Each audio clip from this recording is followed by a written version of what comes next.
This is a battlefront. A battlefront like no other in the long history of mankind's wars. This is an air front.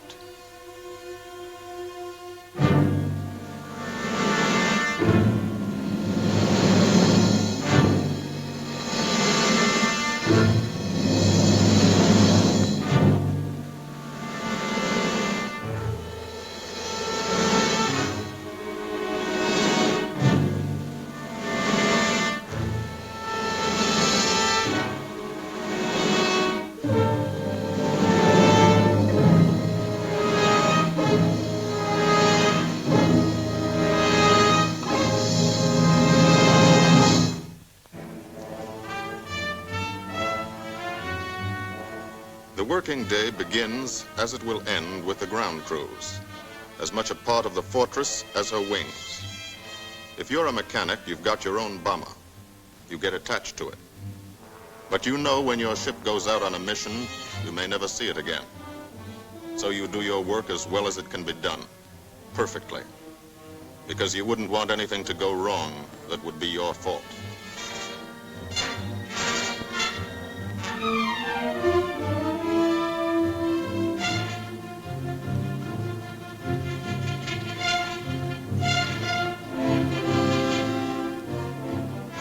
Today, the bombs will be taken from these bomb dumps somewhere in England and delivered to specific points in Wilhelmshaven, Germany.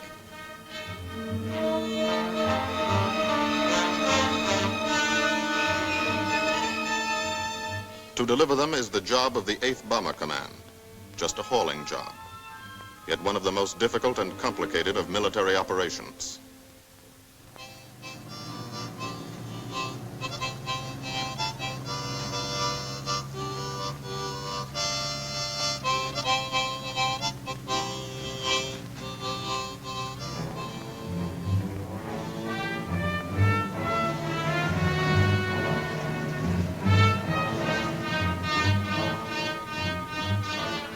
General-purpose demolition bombs, impact velocity as high as 750 miles an hour, pierce 5 inches of armor plate, destroy a factory. Briefing at 0800. Pilots, bombardiers, and navigators take their places. The group commander, Colonel Stanley Ray, steps up to the target map, and for the first time you learn where you're going. Sometimes your face turns white when you find out. Sometimes the feeling you won't come back tightens your insides. Not so long ago, you were sitting like this in a college or high school classroom, not listening too hard, perhaps even a little sleepy. But you listen here. And as you listen, you don't have time to think of yourself. Fear fades. You concentrate on the mission. Type of formation, assembly point, 0 hour, route to target, weather, enemy fighters, enemy flak, route back home. If forced down in enemy territory, destroy equipment. If taken prisoner, give no information. Name, rank, and serial number. That's all.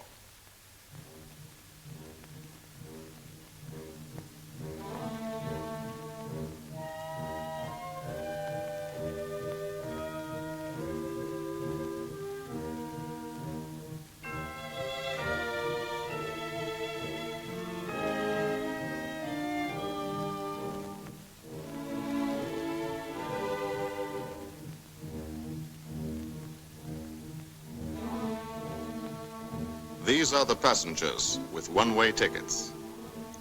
And this is the crew of the Memphis Belle, 324th Squadron, 91st Heavy Bombardment Group. Just one plane and one crew in one squadron, in one group, of one wing, of one Air Force, out of 15 United States Army Air Forces.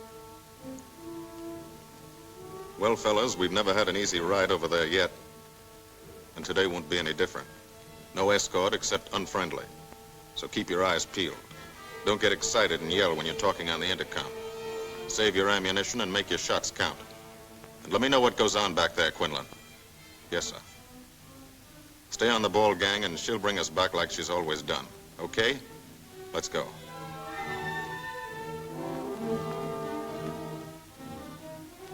They have completed 24 missions in this, the toughest theater of air war, the big league of sky fighting.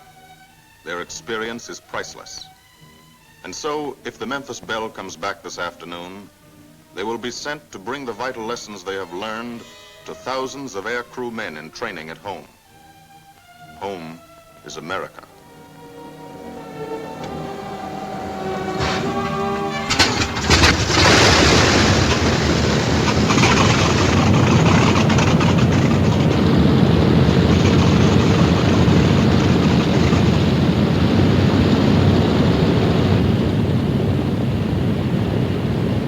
This is a battlefront, like no other in this or any war. No monster armies, no booming cannon. Only the roaring engine sound of the bombers pounding through the quiet English countryside. This is an air front.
Of the Memphis Belle leave the soil of England for the 25th time.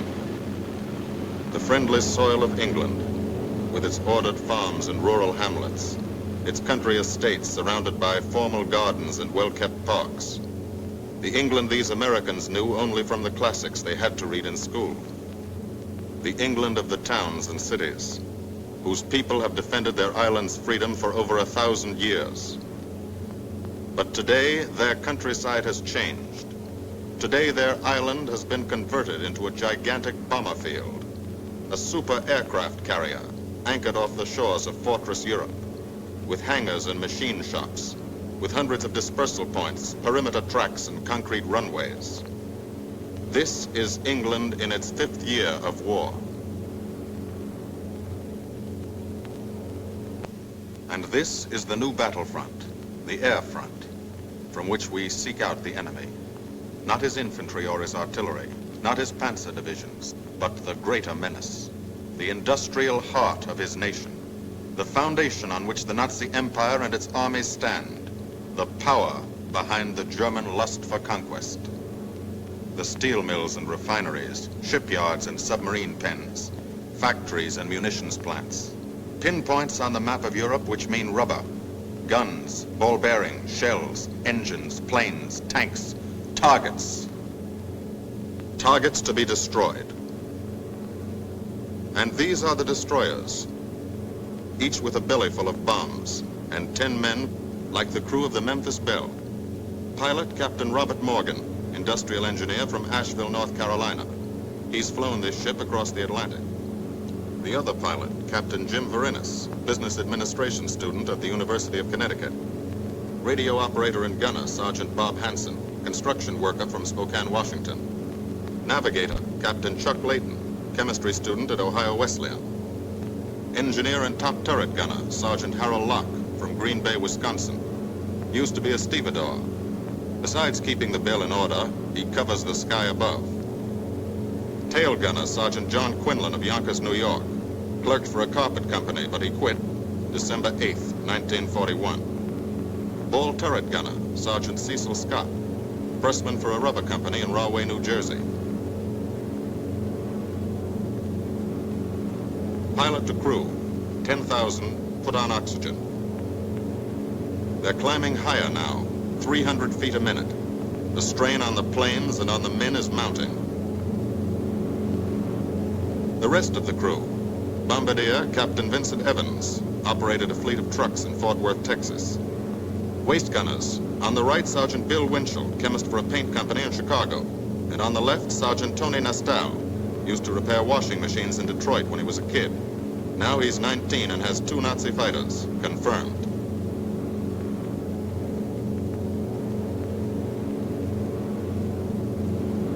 It takes all of a pilot's strength to keep a 30-ton fortress in tight formation. But the formation is the bomber's best defense against enemy fighters.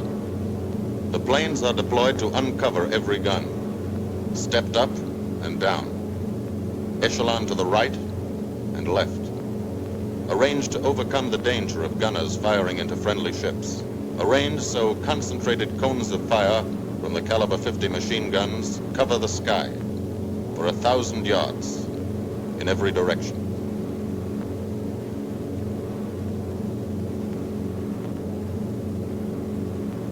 The friendly coast of England slips by below. It doesn't look like much now, but in a few hours when you come back, if you come back, this will be the most beautiful view in the world. Higher and higher, climbing to reach your best operational altitude, 25,000 feet, 5 miles straight up. So high you can't be seen from the ground with the naked eye. So high that after 1 minute without oxygen, you lose consciousness.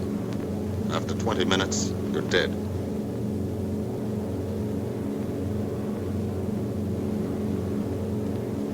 From now to the target, you go about your routine duties, plot your course, check your equipment, and wait, and think.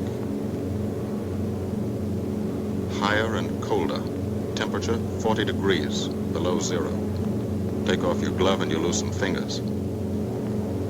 You look out at the strange world beyond, reflections in plexiglass, like nothing you ever saw before, outside of a dream.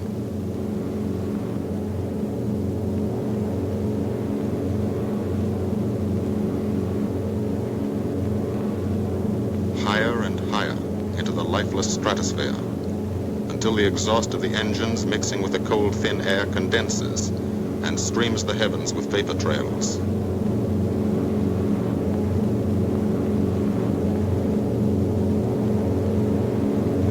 To the men in the ships, they're far from beautiful, for they point like beckoning fingers to the formation, signposts in the sky for the enemy to spot us.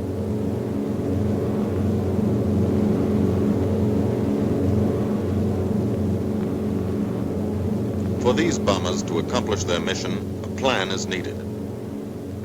Carefully worked out, timed to the minute. The job is to bomb Wilhelmshaven effectively and economically. The enemy is strong, skillful, determined to stop us. Here are his defenses. Airdromes, well dispersed. Each plane indicates a Stoffel or squadron of fighters. Heavy anti-aircraft, highly trained and accurate, all along the coast and defending his vital installations. Radar to warn him of our coming. Here is our plan to divide his defenses and weaken his opposition. At 13:30 hours, shortly after takeoff, 6 groups of planes will be heading toward the enemy coast from 6 directions. The Blue Force, 100 B-24 Liberator 4-engine bombers. The White Force, 300 B-17 Flying Fortresses. The Green Force, 300 B-17s with an escort of 6 squadrons of P-47 Thunderbolts. A force of B-26 Marauders, twin-engine medium bombers, with 6 squadrons of RAF Spitfires escorting. Almost 1,000 planes and over 8,000 men in the air. The enemy alerts all his aerodromes. But which is our main force? What are our targets? Where should the Nazi controllers send their fighters? It's our job to make them guess, and guess wrong. A half hour later, at 1400 hours, the Blue Force will be heading east across the North Sea, with the White Force following. These enemy fighters are tied down, waiting to meet them, and will not be able to attack the Green Force. These fighters must come up to attack the Green Force, and thus will be no threat to the Blue and White Forces. The B-26s and Spitfires will bomb and strafe a key rail junction, diverting these 6 Staffeln and preventing the enemy from concentrating too many fighters on the Green Force, which is scheduled to bomb an aircraft factory at Hanover. At 1430 hours, the Blue Force will threaten this entire coastal area of northwestern Germany. Which target will it be? Flensburg? The Kiel Canal? Or will it turn suddenly and bomb Hamburg, Wegesack, or Emden? Actually, it carries no bombs at all. It's a decoy and keeps the fighters from the northern area busy while the White Force, the main effort, heads for the submarine pens of Wilhelmshaven. At 1500 hours, while the White Force is over its target, only a fraction of the available German fighter strength of the area can intercept it. Because of the Blue Force diversion and the simultaneous bombing of Hanover by the Green Force. This is the plan of battle for today, drawn up by the Combined Operations Planning Committee and approved by the Commanding General. The White Force, lead group, low squadron. We've crossed the invisible line of enemy radar. The Hun is expecting us.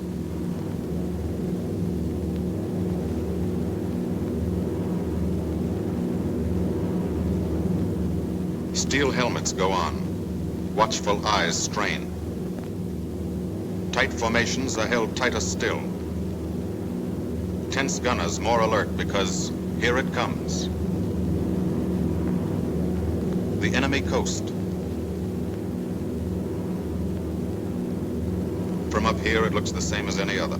Houses, roads, green fields, factories, waterways. But they are the houses and fields of those who invade and oppress. They are the factories and roads of the people who twice in one generation have flooded the world with suffering. Suffering in such quantity as the history of the human race has never known. Brought torment and anguish into countless American homes. Gold stars and telegrams from the War Department.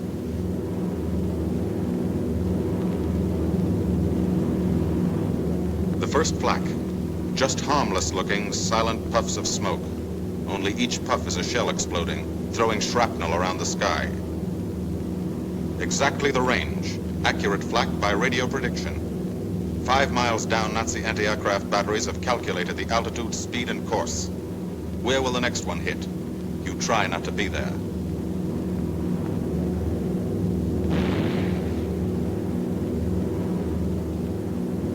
The docks and submarine pens of Wilhelmshaven. Approach to the target starts. No smoke screen can protect it.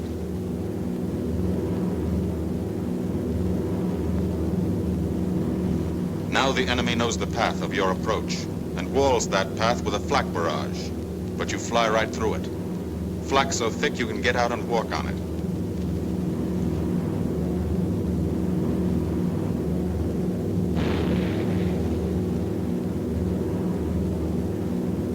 Morgan changes course every 15 seconds. Evasive action to confuse the flak batteries. Bomb sights set for correct altitude and speed. Bomb bay doors open. The bombing run begins. Pilot to bombardier. Okay, Vin, you've got it. Now Evans flies the Memphis Belle, controlling it through the bomb sight.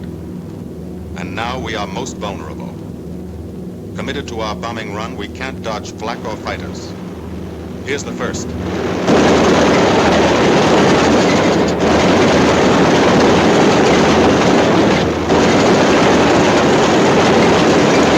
Top turret fires at him. Evans must ignore the battle. Crosshairs lined up on target. Adjustments for wind drift made. 2 more fighters diving from 9 o'clock. Flak now has the range too. They've hit this fort, but he keeps on his bombing run.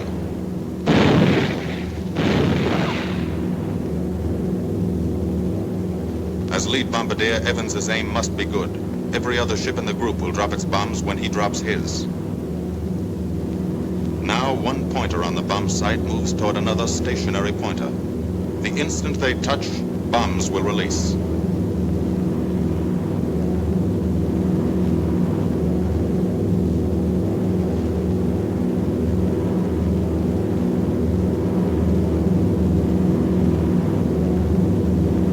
They touch.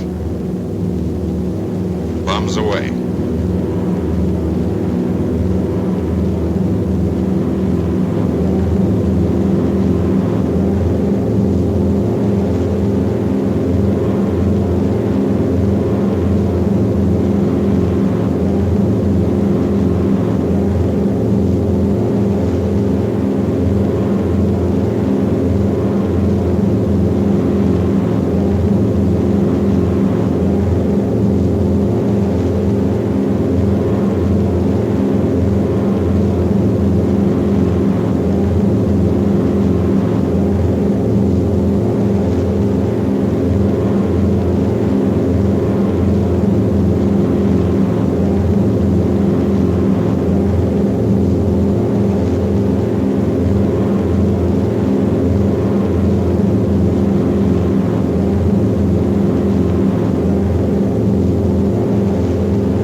First half of the mission is over, the easy half. Now to get home.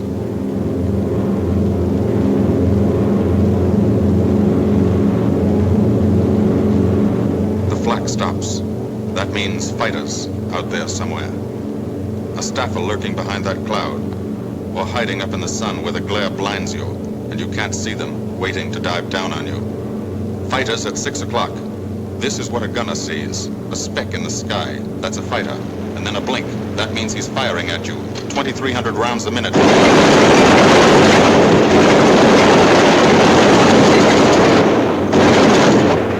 In a running battle, one of the most important instruments is the interphone. There's 4 of them. 1 o'clock high. They're coming around. Watch it. Two fighters, 6 o'clock up, coming in, diving out, Chief. B-17 in trouble out at 2 o'clock, watching. Got an engine on fire.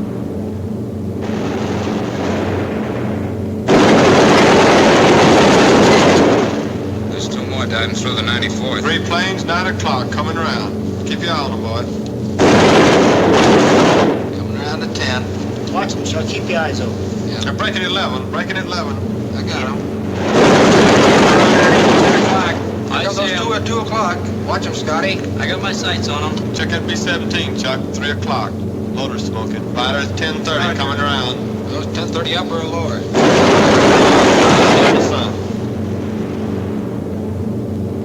B-17 out of control at 3 o'clock.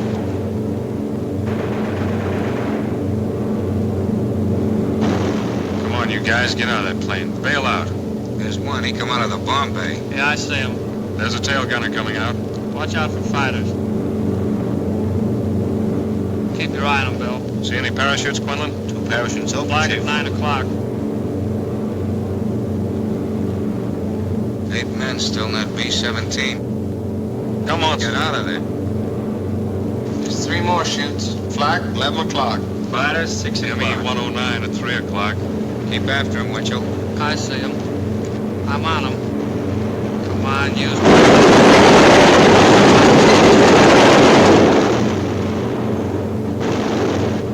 I got him. Quinlan, confirm that fighter. He got him, Chief. Look, he's bailing out. Don't yell on that intercom. Fighters, 10 o'clock. Watch those 2 at 12, Van. They're coming in. They're coming in, Scotty. Get that ball turret on him. Save the ammunition as much as possible.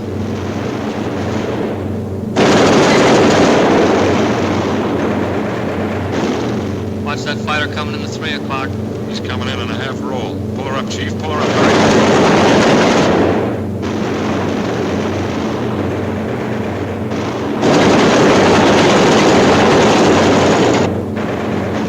This fortress is hurt.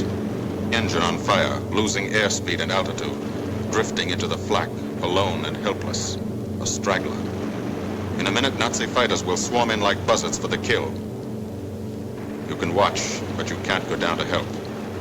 You keep your formation.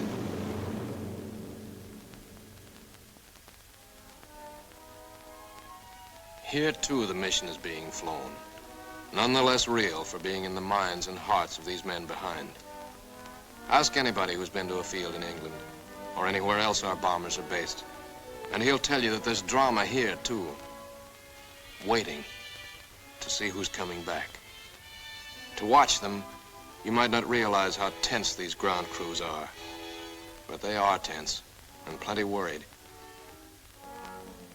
In Air Force talk, this waiting is known as sweating out the mission. These men know the flight plan. Their watches told them when the bombers were running into enemy flak, when they were over the target, when they left the enemy coast. And now their watches tell them the bombers should be nearing the field. Every ear strains for the first sound of the engines. And then somebody hears them. And somebody sees the first faint specks in the distant sky.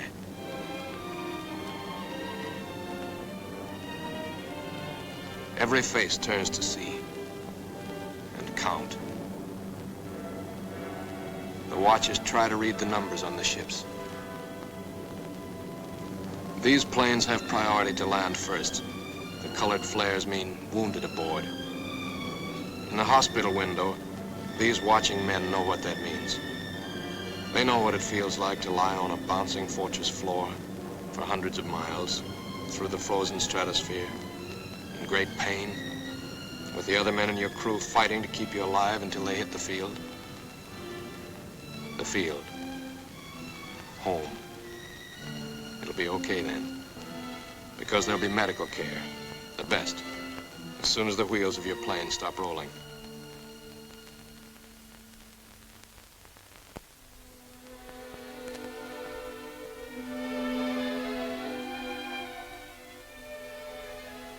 Head wound.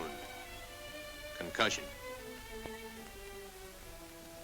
20-millimeter cannon shell exploded in his radio compartment. Shock. Internal injuries. He'll be all right, though. Flak burst scattered flying shrapnel. He's full of steel splinters. This pilot's leg is not a pretty sight. Neither are the docks at Wilhelmshaven. These men will all get the Purple Heart. And this man, too, posthumously.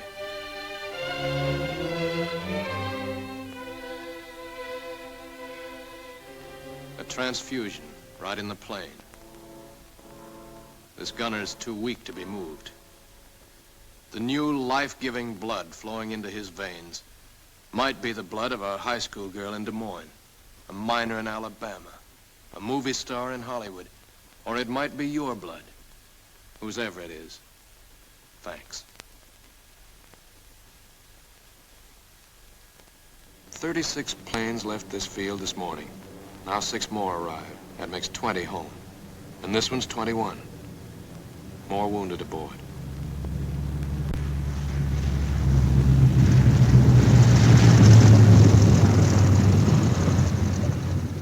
"22, coming in with his left inboard engine dead.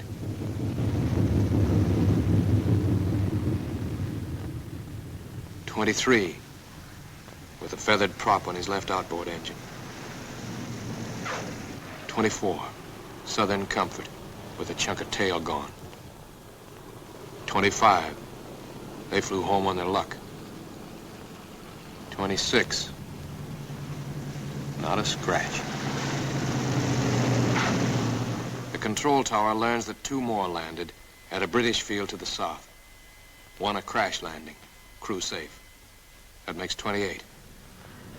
29. A rough landing, but her pilot's badly hurt. It's a wonder he brought her back at all. 29 planes back, so far. 29 out of 36. Our losses were heavy, but the enemy's were far heavier. We destroyed a German aircraft factory, a rail junction, submarine pens, docks, and harbor installations. That's specific, known damage. But who can tell the number of German torpedoes that will not be fired, the number of our convoys that will get through now, the soldiers and seamen's lives that will be saved, or the battles that will be won instead of lost because of what these bombers and airmen did today.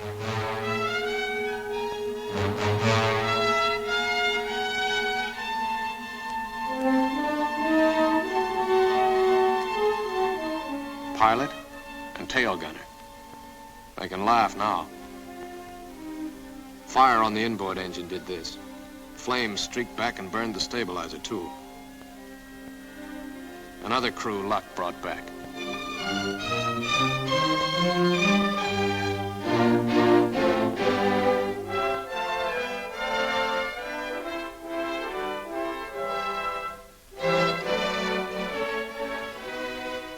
Here's old Belle.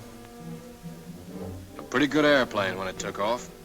Lost its nose, lost its navigator, bombardier wounded, top turret gunner and pilot hit. Hydraulic system shot out, no brakes, no flaps. But old Belle came back.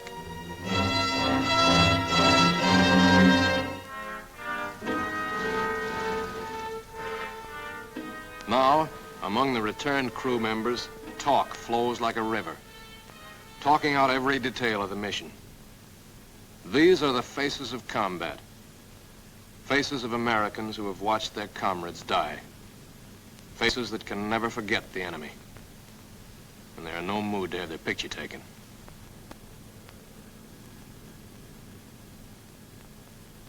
In the control tower, Colonel Ray, the group CO, is still watching and waiting. And then he spots the last flight. 3 more planes. And one of them is the ship everyone has been pulling for.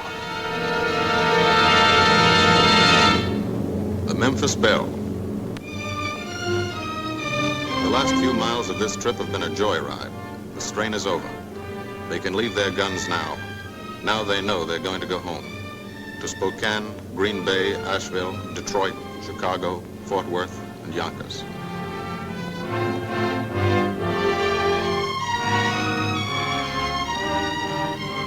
The Belle comes in for her landing, but first Morgan buzzes the field, cuts the grass with the giant fortress. It's against the rules, but this is a special occasion.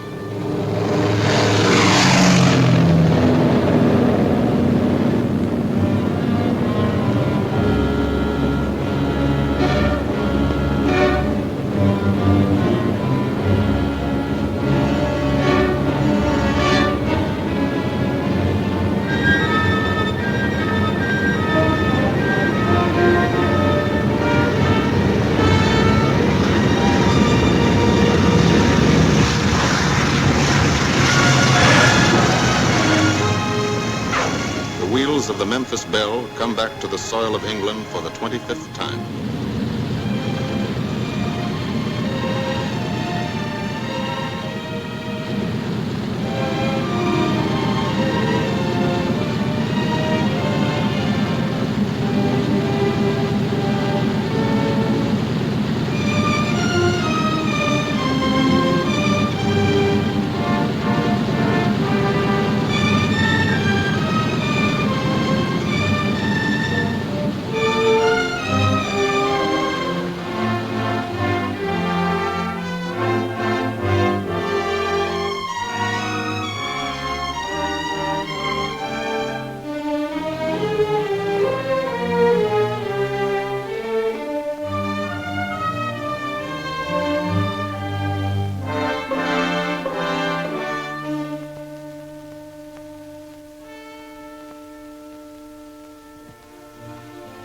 This is a day they will never forget.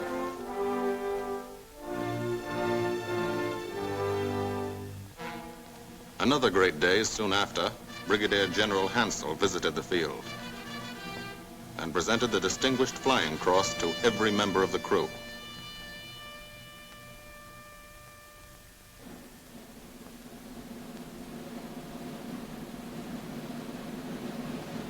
And then there was another day.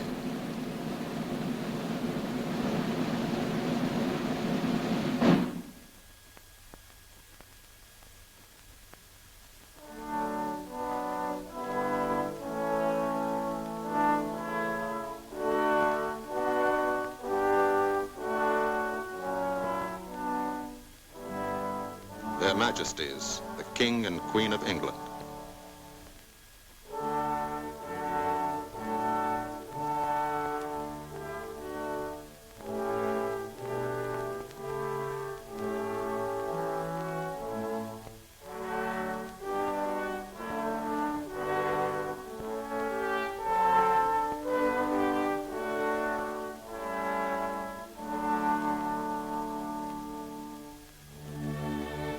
Johnny Quinlan never thought anything like this would happen to him when he left Yonkers.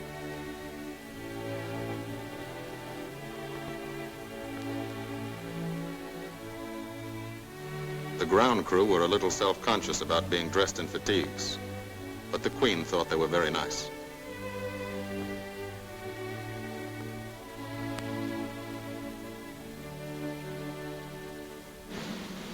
Finally, two more visitors came. General Acre, commanding the 8th Air Force, and General Devers, U.S. commander of the European Theater. The Belle crew received them in flying clothes, as General Acre read the order for what he called their 26th and most important mission: return to America to train new crews and to tell the people what we're doing here, to thank them for their help and support, and tell them to keep it up so we can keep it up, so we can bomb the enemy again and again and again until he has had enough. And then we can all come home.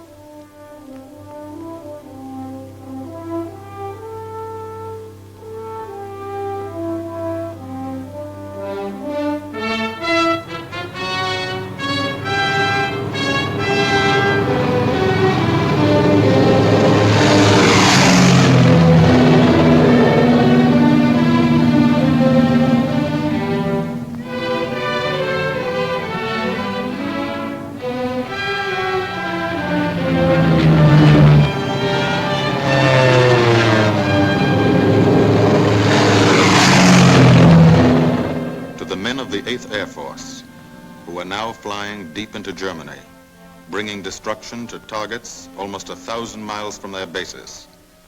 Destruction like this. And who have never once been turned back by the enemy.